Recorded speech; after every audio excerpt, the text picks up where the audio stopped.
मुख्यमंत्री पुष्कर सिंह धामी ने केदारनाथ में की पूजा अर्चना, प्रदेशवासियों की सुख समृद्धि की मांगी दुआ, निर्माण कार्यों का भी लिया जायजा।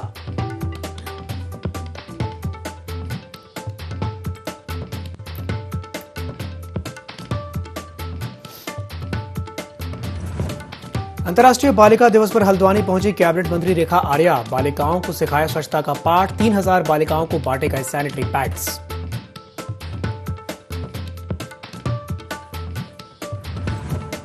कांग्रेस के अनुसूचित जाति विभाग के प्रदेश अध्यक्ष ने किया पदभार ग्रहण, कांग्रेस प्रदेश अध्यक्ष समेत अन्य नेता रहे मौजूद, सभी ने दी नए अध्यक्ष को बधाई।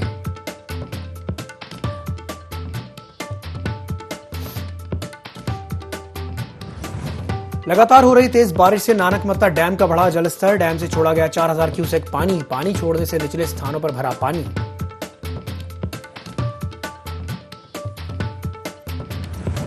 लगातार हो रही बारिश ने बढ़ाई लोगों और किसानों की मुसीबत, कहीं सड़कें टूटी तो कहीं धान की फसलें हुई बर्बाद, पसोपेश में फंसे किसान और लोग।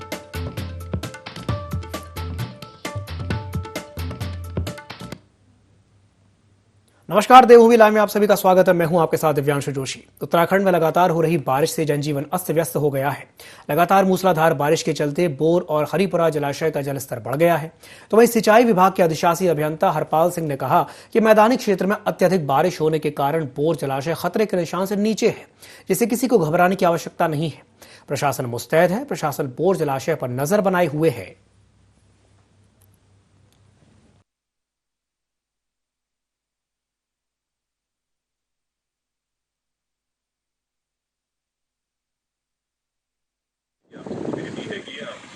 पिछले 4 दिनों से वर्षा हो रही है और अभी जो हमारे जलाशय का जलस्तर है बौर जलाशय का 789 फीट हो गया है।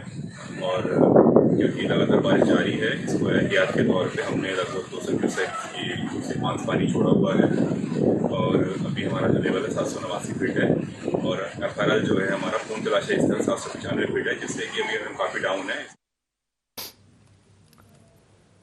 देहरादून में कैबिनेट मंत्री गणेश जोशी ने अपने कैंप कार्यालय में अधिकारियों के साथ उत्तराखंड बीज एवं विकास निगम की एक बैठक ली, जिसमें मंत्री जोशी ने अधिकारियों से टीडीसी को घाटे से उबारने को लेकर के विस्तार से चर्चा की। मंत्री जोशी ने बैठक के दौरान अधिकारियों को फटकार लगाते हुए आंकड़ों के साथ बैठक में आने की हिदायत दी।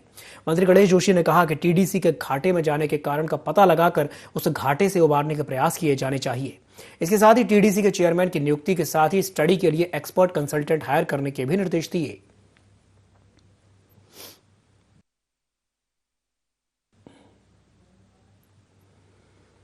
देहरादून में सीएम पुष्कर सिंह धामी ने सीएम आवास के एम्स के ट्रॉमा रथ को रवाना किया। इस दौरान सीएम धामी ने कहा कि एम्स ने ट्रॉमा रथ के माध्यम से मेडिकल कॉलेजों और अन्य विद्यालयों में जाकर के आम लोगों को चिकित्सा पद्धति के बारे में जागरूक करने और प्रशिक्षित करने का अभियान छेड़ा है। ये सराहनीय प्रयास है।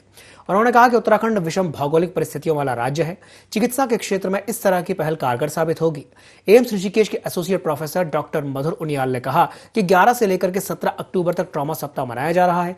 इसके तहत ट्रॉमा रथ आम जनमानस में ट्रॉमा चिकित्सा के प्रति जन जागरूकता लाएगा।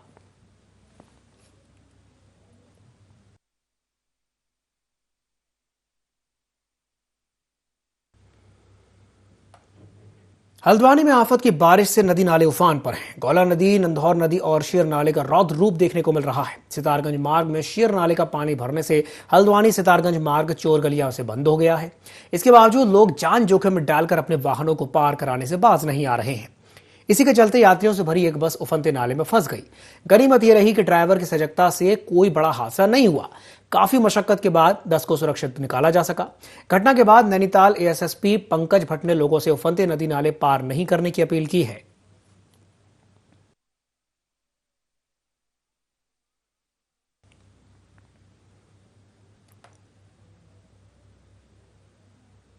उत्तराखंड में बारिश ने जनजीवन अस्त व्यस्त कर दिया है। नदी नाले उफान पर हैं। जसपुर में फीफा नदी उफान पर है। प्रशासन के अधिकारियों ने फीका नदी के किनारे बसे क्षेत्रों का निरीक्षण किया। उप जिलाधिकारी सीमा विश्वकर्मा ने बताया कि पीली बांध से फीका नदी में पानी छोड़ा गया है, जिससे जलस्तर बढ़ गया है।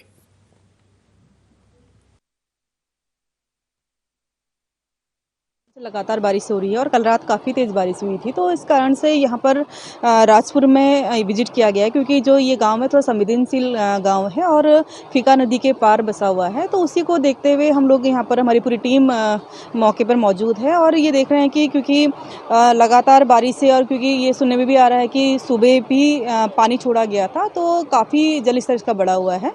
तो उसी के संभावित जो भी प्रयास होंगे इसको रोकने के लिए वो किए जाएंगे, और अभी सिंचाई विभाग को भी निर्देशित किया जा रहा है कि मौके पर आके तत्काल ही इसके निरोधात्मक कार्रवाई करते हैं।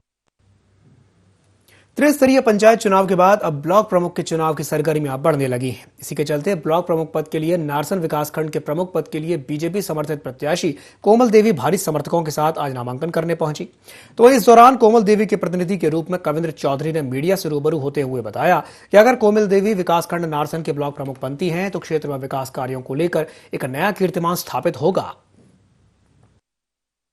सबको साथ लेके चलेंगे और विकास के नए आयाम स्थापित करने हैं वो करेंगे। जो समस्या रहेंगी उन्हें दूर करने का भरपूर प्रयास किया जाएगा। सरकार से जो भी मदद लेंगे वो आम आदमी तक पहुंचे, इसके लिए मेन प्रयास रहेगा। कमियां किसी की नहीं कह सकते, सबने अपने प्रयास किए हैं।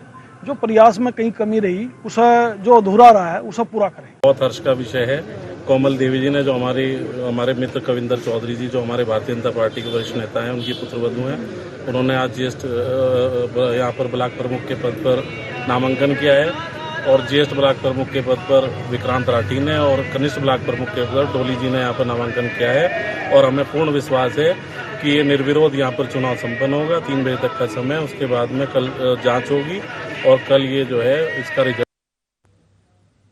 सितारगंज पुलिस ने कैबिनेट मंत्री सौरभ बहुगुणा की हत्या की साजिश रचने का पर्दाफाश किया है। पुलिस ने मामले में 4 आरोपियों को गिरफ्तार किया है, जिसमें मुख्य आरोपी हीरा सिंह भी शामिल है। उधम सिंह नगर के वरिष्ठ पुलिस अधीक्षक मंजूनाथ टीसी ने बताया कि कैबिनेट मंत्री सौरभ बहुगुणा की हत्या की साजिश जेल में रची गई थी, जिसमें एक तांत्रिक भी शामिल है। इस तांत्रिक को आरोपी ने 5 लाख रुपए भी दिए थे। पुलिस ने सभी आरोपियों को न्यायालय में पेश कर दिया है। जी को किसी के द्वारा पता चले कि इस तरह से आपके साथ ये साजिश की जा रही है आपको जान से मारने की, उन्होंने इसकी सूचना जो है पुलिस को दी। पुलिस को सूचना देने के बाद में जो है हमने FIR किया इनके नाम। ये लोग जो है पैसा दे करके और किसी के थ्रू माननीय मंत्री जी को जान से मरवाना चाहते थे। पुलिस अपनी कार्यवाही कर रही है, अब जो मामला होगा वो सामने आए।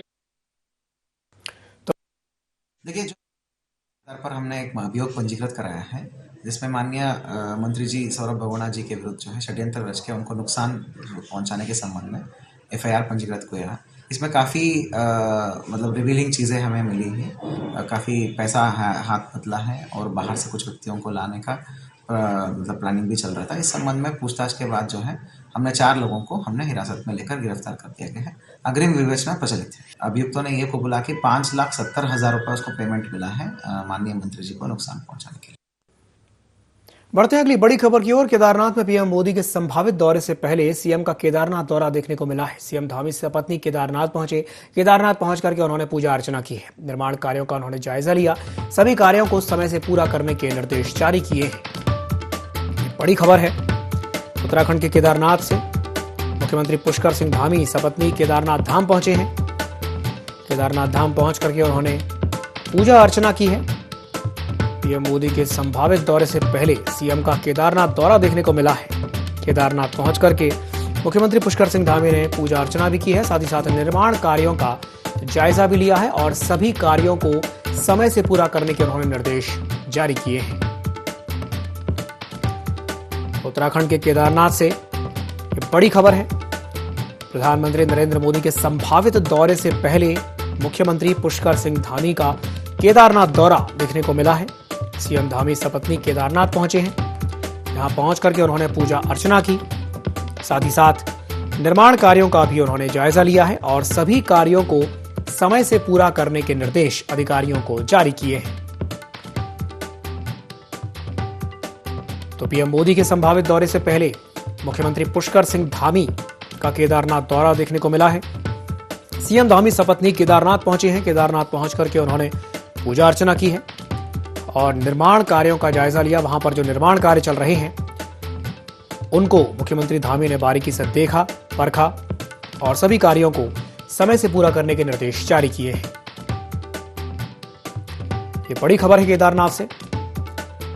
पीएम मोदी के संभावित दौरे से पहले सीएम धामी का केदारनाथ दौरा देखने को मिला है। सीएम धामी सपत्नीक केदारनाथ पहुंचे और वहां पहुंच करके उन्होंने केदारनाथ धाम में पूजा अर्चना भी की है। न सिर्फ पूजा अर्चना की है बल्कि वहां पर चल रहे निर्माण कार्यों का भी सीएम धामी ने जायजा लिया है। वहां पर जो भी निर्माण कार्य चल रहे हैं, मुख्यमंत्री पुष्कर सिंह धामी ने उनका जायजा लिया। लक्सर की कोतवाली पुलिस ने महिला तस्कर को गिरफ्तार किया है। आरोपी महिला से पुलिस ने 2.5 ग्राम स्मैक बरामद की है। बताया जा रहा है कि आरोपी महिला खुर्जा कुतुबपुर गांव की है। महिला को बालावाली तिराहे के पास चेकिंग के दौरान पकड़ा गया था। माननीय मुख्यमंत्री महोदय उत्तराखंड के अभियान नशा मुक्त देवभूमि के अंतर्गत हमारे द्वारा लगातार कार्रवाई की जा रही है, जिसके अंतर्गत कल एक महिला जो खरंजा की रहने वाली है उसको स्मैक के साथ गिरफ्तार किया गया है। और इससे ये महिला कहाँ से स्मैक लाती है इस संबंध में भी कार्रवाई की जा रही है। लोहाघाट हाईवे पर एक बड़ा हादसा टल गया। इस हाईवे पर अचानक से पहाड़ी से भारी मात्रा में मलबा और पेड़ आकर के गिर गए, जिससे हाईवे पर काम कर रहे एनएच कर्मचारी जान बचाकर भागे। अधिकारियों ने एनएच को सिंगदा के पास बंद कर दिया है और वाहनों का आना जाना भी रोक दिया है। आपको बता दें कि भारी बारिश के चलते पहाड़ और पेड़ टूट करके हाईवे पर गिर रहे हैं, तो एनएच कर्मचारी सुरक्षा के साथ मलबा हटाने में जुट गए हैं।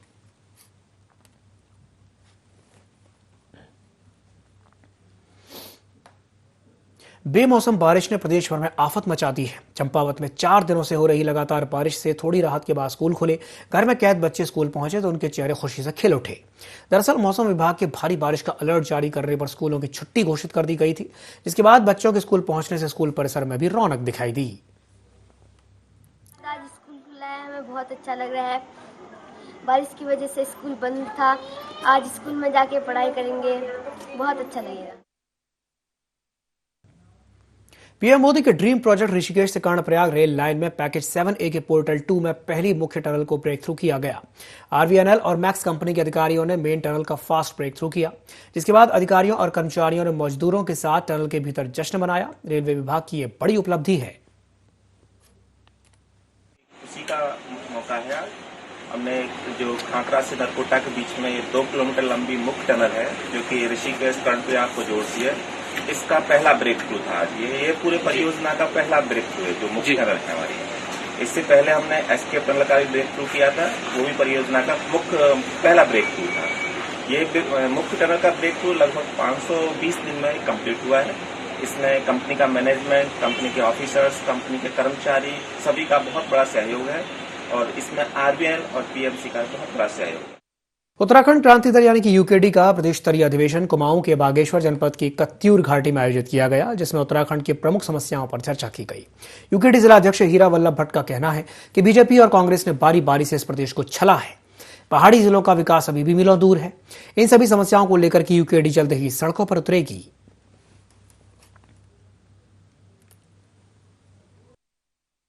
राज्य बने 22 साल हो गए। 22 साल के भीतर इन दोनों पार्टियों ने यहाँ पर राज किया, चाहे वो कांग्रेस हो या राष्ट्रीय दल, दोनों, चाहे वो कांग्रेस हो चाहे वो भारतीय जनता पार्टी। इन दोनों पार्टियों ने बारी बारी से इस राज्य के लोगों को ठगा है, यहाँ की लूट करके लूट खसोट कर रखी है। उत्तराखंड के गांव खाली हो गए हैं। गाँव में आदमी नाम का कोई चीज ही नहीं है। अरे भाई, हमने राज्य किसके लिए बनाया? हमने राज्य यहाँ के उत्तराखंड के लोगों के लिए, जो पिछड़े लोग हैं, जो गाँव में रहते हैं, गाँव के लोगों के लिए राज्य बनाया। राष्ट्रीय दलों के लोग हैं, जिसमें भाजपा से जुड़े हुए लोग, आरएसएस से जुड़े हुए लोग, कांग्रेस से जुड़े हुए लोग, जितने भर्ती घोटाले सामने आए हैं उससे पूरे उत्तराखंड का युवा आंदोलित है। और उत्तराखंड क्रांति दल हमेशा से ही इस बात को कहता रहा है कि उत्तराखंड जैसे शांत प्रदेशों में पर्यटन के नाम पर ये जो पब संस्कृति राष्ट्रीय दलों के लोग ला रहे हैं, हम इसके खिलाफ हैं। उत्तराखंड में हमेशा से धार्मिक पर्यटन, नैसर्गिक पर्यटन को आगे बढ़ाने की बात होती रही है, लेकिन इन दलों पर अंधा विश्वास जिस तरीके से उत्तराखंड की जनता ने किया है, उसके बाद इनके चेहरे लगातार बेनकाब हुए हैं। कांग्रेस में अनुसूचित जाति विभाग के नवनियुक्त प्रदेश अध्यक्ष दर्शन लाल ने पदभार ग्रहण कर लिया है। देहरादून के कांग्रेस मुख्यालय में पदभार ग्रहण समारोह का आयोजन हुआ, जिसमें कांग्रेस प्रदेश अध्यक्ष करण माहरा भी मौजूद रहे और दर्शन लाल को नई जिम्मेदारी मिलने पर शुभकामनाएं दी। धन्यवाद आपका। आज हमने अनुसूचित जाति का प्रदेश अध्यक्ष का कांग्रेस में आज पदभार ग्रहण किया है और हमारा जो ये कार्य होगा और जो कांग्रेस की आइडियोलॉजी है उसको हम जन जन तक पहुंचाएंगे और उनको ये बता देंगे कि कांग्रेस उस वक्त की कांग्रेस है जब 1947 से पहले भारत आज़ाद होता था। उस समय हमारे महात्मा गांधी जी के माध्यम से लड़ाई लड़ी गई है और ये कांग्रेस वो कांग्रेस है जिन्होंने इस देश को आज़ादी दी है। मेरी बहुत बहुत शुभकामनाएं हैं दर्शन लाल जी को, और पहले भी वो अध्यक्ष रहे हैं और बहुत अच्छा उन्होंने काम किया है। मेरे 2 दौरे अभी तक कुमाऊं और गढ़वाल के लगभग हुए हैं, एक 13 दिन का और एक शॉर्ट टर्म था और बीच में झंडा रैली में हम लोग थे। तो मैंने पाया कि हर विधानसभा में कोई जगह ऐसी नहीं बची जहां दर्शन लाल जी से मिलने वाले लोग नहीं आ रहे थे। अपने समाज के संग बहुत अच्छा काम किया है और लोगों के संग जुड़ के काम करते हैं। आज देख रहे होंगे आप, इतनी बारिश के बाद भी लोगों में उत्साह है और मुझे उम्मीद है कि दर्शन लाल जी कांग्रेस की जो आशाएं और उम्मीदें उनसे हैं उसको पूरा करने का काम करेंगे। अपने सौम्य स्वभाव को लेकर अपनी मेहनत से वो कांग्रेस को और मजबूत करने का काम करेंगे। मुख्यमंत्री पुष्कर सिंह धामी रुद्रप्रयाग के दौरे पर रहे, जहां उन्होंने केदारनाथ मंदिर पहुंच करके पूजा अर्चना की और प्रदेशवासियों की सुख समृद्धि की कामना की। सीएम धामी ने कलेक्टर मयूर दीक्षित को निर्देश दिए कि सभी निर्माण कार्य तय समय में पूरे किए जाएं। इसके अलावा केदारनाथ आने वाले यात्रियों की सभी सुविधाएं सुनिश्चित करने के भी निर्देश जारी किए।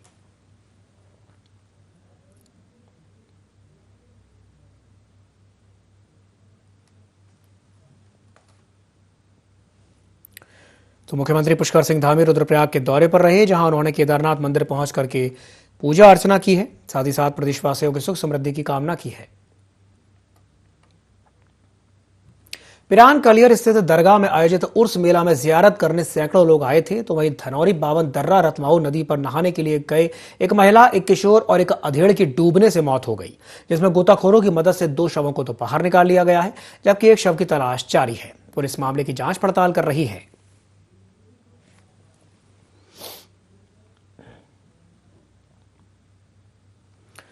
तो बढ़ते हैं अगली खबर की ओर। उत्तराखंड में बीते 4 दिनों से बारिश आफत बनकर के बरस रही है। बेमौसम बारिश से आम जनता को खासी दिक्कतों का सामना करना पड़ रहा है। रामनगर के मालधन क्षेत्र में ग्रामीणों के घरों में पानी घुस गया है। धान की तैयार फसल के भीगने से ग्रामीणों में आक्रोश देखने को मिल रहा है। वाकये का जायजा लेने पहुंचे राजस्व अमले पर ग्रामीणों का गुस्सा फूट पड़ा। ग्रामीणों का कहना था कि उनके क्षेत्र में पानी की निकासी के लिए किसी भी तरह का कोई इंतजाम नहीं है। बरसात से उनके घरों की छत टपक रही है और कोरोना काल से पहले मंजूर हुए पीएम आवास योजना के पैसे अब तक उनके खातों में नहीं आए हैं। पानी घुस रहा है, बाथरूमों में पानी घुस रहा है, दूसरे के घर में हम कब तक जाएं? उस नाली के कारण आज तक वो नाली बनी नहीं, कितने टाइम से आधी अधूरी। ये मेरी दीदी है पड़ोस की, इनका लड़का उसमें डूब के मर गया है। अब कोई बच्चा मर जाएगा तो इसका जिम्मेदार कौन होगा? हम चाहते हो नाला भरान हो, लोगों के घरों में पानी आने से रुके और नाली का पूरा निकास हो। उत्तराखंड सरकार के द्वारा और हमारे जिलाधिकारी महोदय द्वारा हाई अलर्ट जारी किया था, जिसमें ये हमारे पंचायत क्षेत्र है सिमनाथपुर पर्णी बस्ती। यहाँ पर आप देख ही रहे हैं कि कितना पानी भर गया। सड़कों पर पानी आने जाने पे सुबह से बिल्कुल लोग आ जा नहीं पा रहे थे और जो खाने के सामान वो भी नहीं ला पा रहे थे। तमाम लोगों के घर में यहाँ पानी घुस गया। मैं और मेरे ग्राम प्रधान महोदय हम साथ में जाकर के लोगों के घर घर गए और जिन लोगों का भारी नुकसान हुआ है, जिन घरों में पानी घुस गया, उनके सामान बिल्कुल खाने का जो था सब भीग चुका है। और ये हालात हैं कि आज जो मेन है, जो फसलें हैं लोगों की, वो सब बर्बाद हो चुकी हैं और आम आदमी बिल्कुल त्रस्त है इस बारिश से। 2 दिन से 3 दिन लगातार जो बारिश हो रही है, तो कुछ घर ऐसे हैं, कुछ जगह ऐसी है जो थोड़ा गहराई में है, जो मकान या जगह आगे सड़क ऊंची उठ गई है, लेकिन मकान थोड़े गहराई में रह गए, तो उस वजह से उनके घरों में पानी भर गया है। कोई ऐसी बाढ़ वगैरह तो यहाँ आई नहीं है, लेकिन आज क्योंकि अतिवृष्टि हुई है तो उस वजह से कुछ घरों में पानी भर गया, जिसका घर घर जाकर निरीक्षण किया जा रहा है और ये देखा जा रहा है कि लोगों का क्या सामान, कोई चीज, कोई ऐसी कोई मकान, कोई ऐसा क्षतिग्रस्त तो नहीं हो गया, कोई जन हानि या कोई माल हानि तो नहीं हो गई है। तो उसी का सर्वेक्षण चल रहा है और जैसे जैसे हम पूरे गांव सर्वेक्षण कर रहे हैं उसकी लिस्ट बना रहे हैं और जिस लोगों का वास्तविक नुकसान हुआ है उनको हम सरकार की ओर से मुआवजा दिया जाएगा। प्रत्येक घर में पानी घुसा पड़ा है। अतिवृष्टि से लोगों के जो मकान हैं वो छतें चू रही हैं और घरों के अंदर पानी घुसा हुआ है और जल निकासी का प्रबंधन समुचित नहीं है। एक नाली, हम बड़ी नाली बना रहे थे, ग्राम प्रधान रजनी तेवतिया बनवा रही हैं और उसकी अभी करीब 200 मीटर वो बन चुकी है और अभी करीब 800-900 मीटर अभी बननी है और पीछे की साइड में भी एक नाली का प्रपोजल दिया हुआ है। उत्तराखंड की खाद्य मंत्री रेखा आर्या रुद्रपुर पहुंची, सभागार पहुंची, जहां उन्होंने विभागीय अधिकारियों के किसानों की खरीफ फसल की खरीदी को लेकर के एक बैठक ली, जिसमें कई किसान प्रतिनिधियों ने हिस्सा लिया। बैठक में खाद्य मंत्री रेखा आर्या ने धान क्रय करने में किसानों को आ रही दिक्कतों के बारे में किसानों से चर्चा की। इस दौरान किसानों ने अपनी समस्याएं बताई। मंत्री रेखा आर्या ने किसानों को विश्वास दिलाया है कि सरकार उनके साथ है और उनके हितों के लिए हर संभव प्रयास किया जाएगा।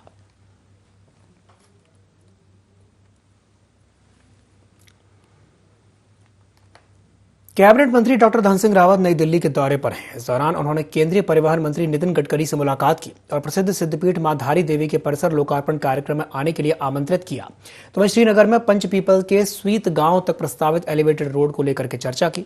श्रीनगर आने वाले सैलानियों को अलकनंदा किनारे लगभग 10 किलोमीटर लंबे मरीन ड्राइव का लुत्फ उठाने का अवसर मिलेगा। साथ ही बुआखाल पौड़ी के बैंजरों तक मार्ग के चौड़ीकरण और डामरीकरण के लिए धनराशि स्वीकृत करने की भी मांग की, जिस पर केंद्रीय परिवहन मंत्री ने जल्द ही कार्रवाई का आश्वासन दिया है।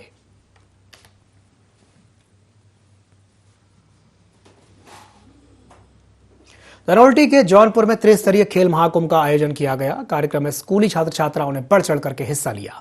इस अवसर पर स्कूल प्रधानाचार्य एसके सहगल ने बताया कि खेल महाकुंभ का आयोजन 1 अक्टूबर से किया जा रहा है, जिसका आयोजन ब्लॉक के 10 न्याय पंचायत में किया जा रहा है।